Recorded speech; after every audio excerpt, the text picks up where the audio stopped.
the Oregon Ducks this season, because I know you guys are excited. You've talked about Mario Cristobal and, just sort of shifting that narrative back, I think, in a lot of respects to being considered one of the top teams in the country. I mean, how disappointing was it for you guys last season, just sort of the way things played out? Because there were certainly high hopes about Oregon heading into the 2020 campaign as well.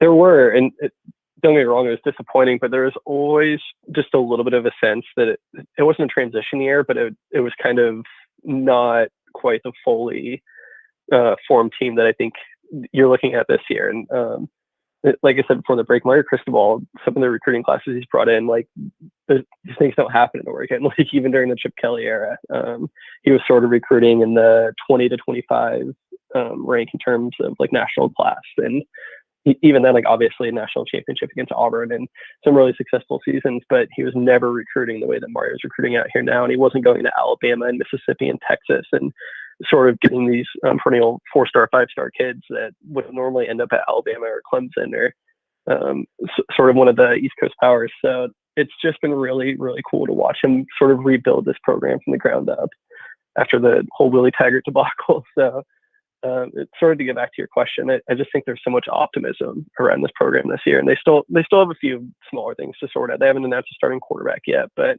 it's as good of a group of quarterbacks as I think there's ever been at Oregon. So that's going to be sort of one of the more fun things to follow over the next kind of 7 to 10 days. Second week of the season, they'll take on the Ohio State Buckeyes, who announced C.J. Stroud as their starting quarterback just a couple of days ago, September the 11th, 12 o'clock kickoff. Your thoughts on that matchup initially? I mean, look, I know what Ohio State did to Clemson a year ago, but you mentioned quarterback changes. Man, every team in the country, it seems like that's anybody this year has some quarterback updates. What do you think about that matchup? And do you like the Ducks' chances realistically to venture into the horseshoe and come out with a W? It's funny. I just kind of talking to some Ohio State beat reporters and kind of getting the feel for the team. It's sort of the same question marks I just told you about Oregon. Ohio State, obviously, with the new quarterback, is facing some of the same issues. And from everything I've read and heard and seen, Stroud is obviously an absolute stud who he's at Ohio State for a reason, right? But it's kind of a whole different ballgame once you get out there on Saturday. So I haven't quite locked in on kind of where I'm leaning in terms of favorites for this game. I think obviously Ohio State on paper is a more talented roster because they're arguably more talented than everybody in the country besides one or two teams. But it's just sort of a matter of cohesion at this point. And I think this is the biggest test Mario Cristobal's had yet. Like, how do you go into the horseshoe with a team that overall is relatively young and compete with that? I just think it's going to be such a landmark moment for the Oregon program and something that's just so cool to see. Clemson and Georgia, when those fan bases talk about their matchup to open the season, both feel like, okay, if you lose that game but you run the table, you can still get into the college football playoff. Does Oregon feel that way? I mean, if they lose that second game of the season to Ohio State, but they run the table in the Pac-12, will that be enough to get into the college football playoff in your mind? Because I think, now I'm just saying, I think you probably got to compete at that point with Oklahoma out of the Pac-12, Ohio State out of the Big Ten, Clemson out of the ACC, and probably Alabama out of the SEC. I mean, is there still enough there for Oregon, in your opinion?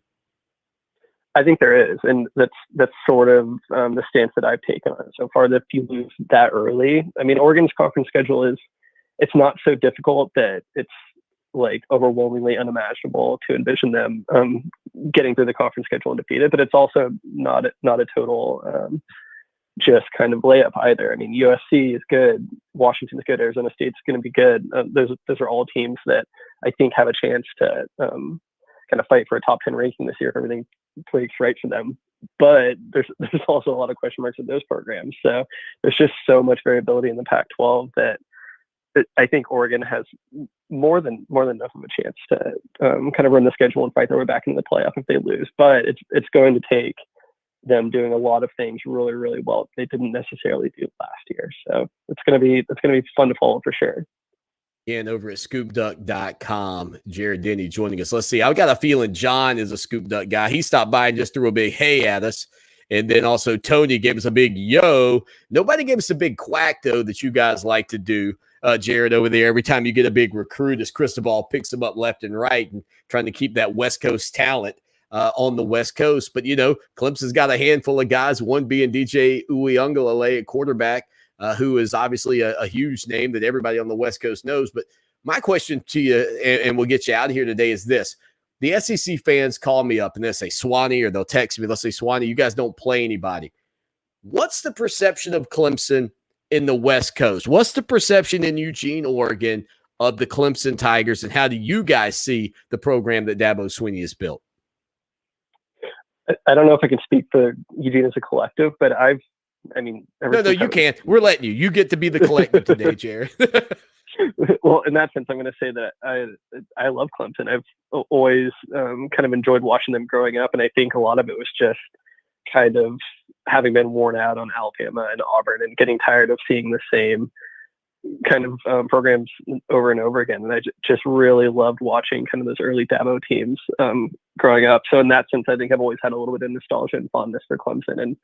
And I guess some of the things that you mentioned about we don't play anything, that sort of thing, is like somewhat valid, but there's a lot of teams that don't play anybody every year. And I think that the ACC isn't as much of a pushover as a lot of West Coast folks sort of pretend that it is. I mean, we don't have a ton of room to talk with some of the Pac-12 teams that are getting rolled out there every week. So in that sense, I really like Clemson. I'm really fascinated to watch you guys' team this year. Look, man, it'll be a lot of fun. Let's get you back on maybe the week of that Oregon-Ohio State game to talk about it, and looking forward to seeing the fantastic coverage that you guys have over at scoopduck.com, man. And look, anytime a Swan and a Duck get together, that's got to be a good thing. That's the way I see it, brother. Yeah, absolutely, man. I appreciate it. All right, Jarrid, be good, man. Jarrid Dinney, again, thank you for your time, man, here on the show that shakes the Southland. Great insight. Great insight into, you know what, I wish we could have gotten into a little bit more. I think you guys would have enjoyed this too. Mario Cristobal and what's made him so successful out west, because golly, Willie Taggart, that whole thing